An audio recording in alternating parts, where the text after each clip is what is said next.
اللہ تعالیٰ کے بابرکت نام سے ابتدا ہے جو دلوں کے رازوں سے خوب واقف ہے۔ السلام علیکم دوستو، welcome on S G A stories.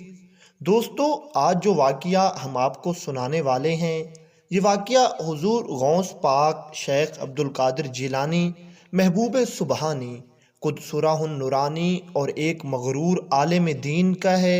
اس میں آپ دیکھیں گے جب ایک عالم دین نے اپنے علم پر غرور کیا تو پھر اس کا انجام کیا ہوا۔ دوستو، جب اللہ تعالیٰ کی ذات کسی کو ولایت کے مقام پر فیض فرماتی ہے تو اللہ تعالیٰ اس انسان پر بے شمار احسانات فرماتا ہے، اور ایک بہت بڑا احسان یہ بھی ہے کہ اللہ تعالیٰ اپنی تمام مخلوقات کے دل میں اپنے اس محبوب بندے کے لیے محبت پیدا کر دیتا ہے، اور لوگ اس اللہ کے ولی کے فیض سے فیض یاب ہوتے رہتے ہیں۔ ولیوں کے تاجدار جناب حضرت شیخ عبد القادر جیلانی رحمۃ اللہ علیہ، آپ پر بھی اللہ تعالیٰ نے بے شمار احسانات کیے ہیں، اور لوگوں کے دلوں میں آپ کی محبت اس وقت بھی تھی جب آپ ظاہری طور پر اس دنیا میں جلوہ افروز تھے، اور اب بھی لوگوں کے دلوں میں آپ کی محبت موجود ہے۔ کہا جاتا ہے کہ اس وقت لوگوں کے دلوں میں آپ کی محبت اس قدر زیادہ تھی کہ لوگ دور دور سے آپ کے پاس آتے، آپ کی زیارت کرتے اور آپ سے دعائیں کرواتے۔ آپ کی شہرت دور دور تک پھیلی ہوئی تھی، اور سبھی عالم دین اور اللہ کے ولی آپ کے مقام و مرتبے سے آشنا تھے۔ لیکن بخارا میں ایک عالم دین رہتا تھا جس کو اپنے علم پر انتہائی ناز تھا، اور یہ عالم کوئی چھوٹا عالم نہیں تھا، یہ ایک بہت بڑا عالم تھا، اور اس کو کئی علوم پر عبور حاصل تھا۔ اس وقت کی رائج تقریباً سبھی زبانیں اس کو معلوم تھیں، اور وہ جب بھی اپنی مجلس میں بیٹھ کر علم پر گفتگو کرتا تو ہمیشہ اپنے علم پر نازاں ہوتا اور اپنے علم پر غرور و تکبر کرتا، اور وہ مجلس میں یہ کہتا کہ دیکھو، میرے جیسا عالم پوری دنیا میں کوئی موجود نہیں ہے، میں نے یہ علم اتنے سالوں کی محنت کے بعد حاصل کیا ہے، اب میں علم کے اس مقام پر پہنچ گیا ہوں جہاں پر میرا مقابلہ کرنے کے لیے کوئی دوسرا موجود نہیں ہے۔ یہ عالم دین ہمیشہ قیمتی لباس زیب تن کرتا تھا، اور اس نے اپنے لیے ایک انتہائی قیمتی عمامہ بھی بنوایا ہوا تھا، اور اس نے لمبے لمبے بال بھی رکھے ہوئے تھے۔ اپنے علم اور اپنے اس شاہی حلیے سے یہ لوگوں کو بہت جلد متاثر کر لیتا، اور لوگ بھی اس کے گرویدہ اور دیوانے ہو جاتے تھے۔ ایک مرتبہ یوں ہی وہ لوگوں کے درمیان بیٹھ کر اپنے علم پر فخر کر رہا تھا، لیکن اسے معلوم نہیں تھا کہ اس کی محفل میں چند لوگ بغداد سے بھی آئے ہوئے ہیں، اور یہ حضور شیخ عبد القادر جیلانی رحمۃ اللہ علیہ کے مرید ہیں۔ جب ان لوگوں نے اس عالم دین کا یہ فخر اور یہ غرور دیکھا تو یہ حیران رہ گئے۔ خیر، مجلس ختم ہو گئی۔ مجلس کے بعد حضور غوث پاک کے یہ چند مرید جو بغداد سے بخارا کسی کام کی غرض سے آئے ہوئے تھے، یہ لوگ اس عالم دین سے ملے، اور انہوں نے اس عالم دین سے کہا، بے شک آپ کے پاس بہت زیادہ علم ہے کہ علوم پر آپ کو اچھا عبور حاصل ہے، مختلف زبانیں آپ بول سکتے ہیں، لیکن اس بات کا ہرگز مطلب یہ نہیں ہے کہ آپ دنیا کے سب سے بڑے عالم دین ہیں۔ ہم آپ کو بتا دیں کہ بغداد میں اس وقت کے سب سے بڑے عالم دین شیخ عبد القادر جیلانی رحمۃ اللہ علیہ ہیں، جن کے علم کی داد اور تعریف بڑے بڑے وقت کے عالم بھی کرتے ہیں، اور بزرگ و درویش بھی آپ کو داد و تحسین دیتے ہیں۔ ہم آپ کی محفل میں اکثر بیٹھتے ہیں، لیکن آپ نے تو کبھی اس بات کا دعویٰ نہیں کیا کہ یہ میری محنت کا کمال ہے، بلکہ آپ تو ہمیشہ اس کو اللہ تعالیٰ کی عطا کہتے ہیں۔ اگر آپ چاہیں تو آپ ہمارے پیر و مرشد سے ملاقات کر سکتے ہیں۔ ہمارے پیر و مرشد حضرت شیخ عبد القادر جیلانی رحمۃ اللہ علیہ علم کی بہت قدر کرتے ہیں، اور آئے ہوئے مہمانوں کی بھی عزت کرتے ہیں۔ یہ عالم دین یہ سن کر حیران رہ گیا۔ آج تک میرے سامنے اس طرح کسی نے بات نہیں کی۔ یہ کیسے لوگ ہیں جو میرے سامنے یعنی اتنے بڑے عالم دین کے سامنے کھڑے ہو کر، جس کی شہرت پورے بخارا میں پھیلی ہوئی ہے، کسی اور کی تعریف کر رہے ہیں۔ اس عالم دین کے دل میں خیال پیدا ہوا، آخر جس کی یہ تعریف کر رہے ہیں، مجھے بھی اس شخصیت سے ملنا چاہیے۔ میں بھی آخر اس انسان کو اپنی آنکھوں سے دیکھوں جس کے بارے میں یہ لوگ کہتے ہیں کہ اس کے پاس مجھ سے بھی زیادہ علم ہے۔ دراصل اس عالم دین کو اپنے علم کا غرور تھا اور یہ علم کی وجہ سے متکبر ہو چکا تھا۔ یہ سوچنے لگا کہ میں بغداد میں جاؤں گا اور حضور غوث پاک کو ان کے شاگردوں کے سامنے علم میں مات دوں گا۔ اس طرح میری شہرت پورے بغداد میں پھیل جائے گی اور میں شیخ عبد القادر جیلانی کو بھی انہی کی محفل میں نادم و شرمندہ کر دوں گا۔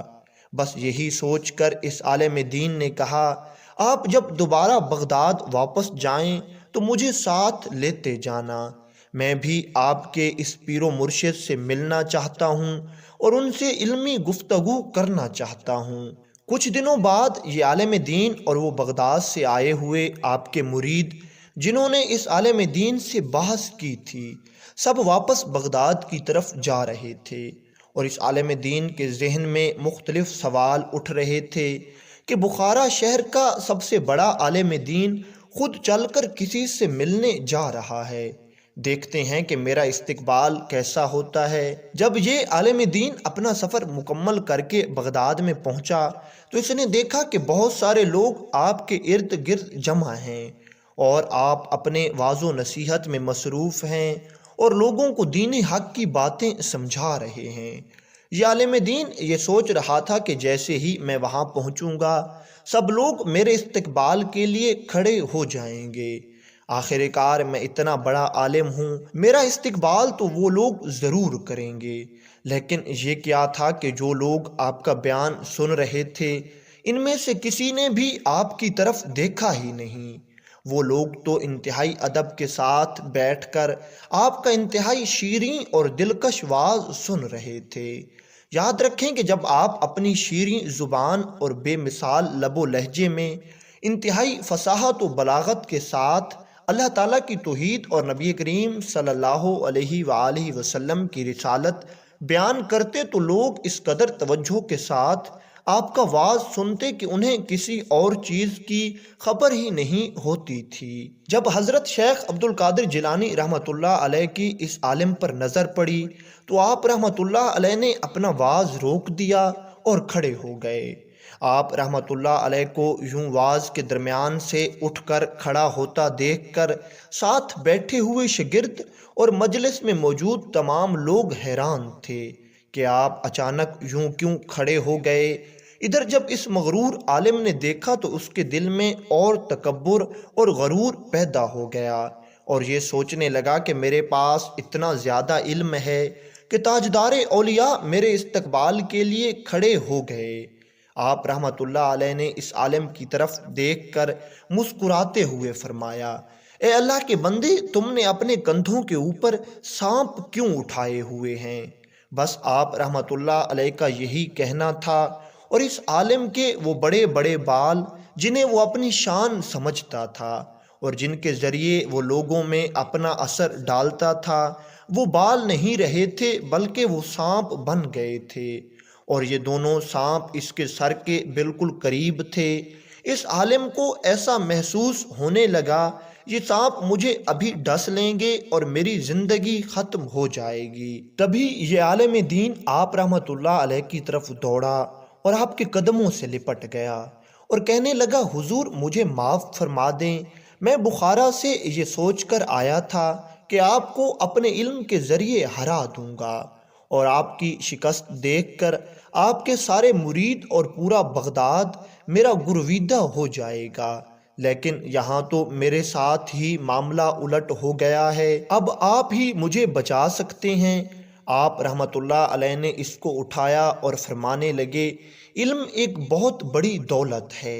اور بے شک یہ لامحدود دولت ہے۔ بے شک جن لوگوں کے پاس علم ہوتا ہے وہ جاہل لوگوں سے بہت افضل ہوتے ہیں، لیکن اس بات کا ہرگز مطلب یہ نہیں کہ آپ اس علم کو اپنی محنت کا صلہ سمجھیں، بلکہ یہ علم اللہ تعالیٰ کی عطا ہوتا ہے اور وہ مالک اور رازق ہے، وہ چاہے جسے جتنا علم دے دے،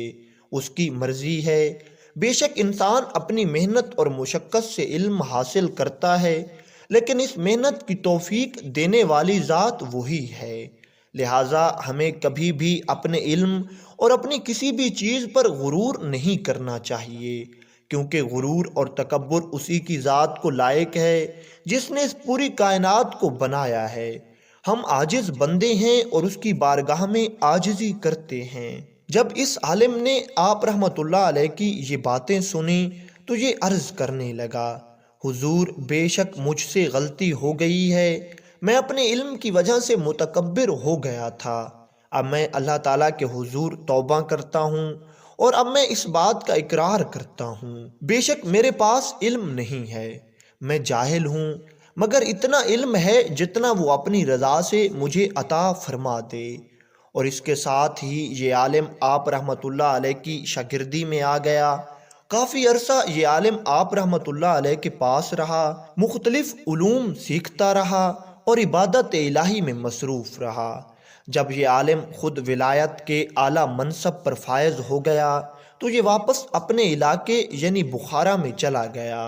وہاں کے لوگوں نے اس عالم سے پوچھا کہ آپ اتنے عرصے کہاں رہے ہیں، کس مدرسے میں پڑھاتے رہے ہیں،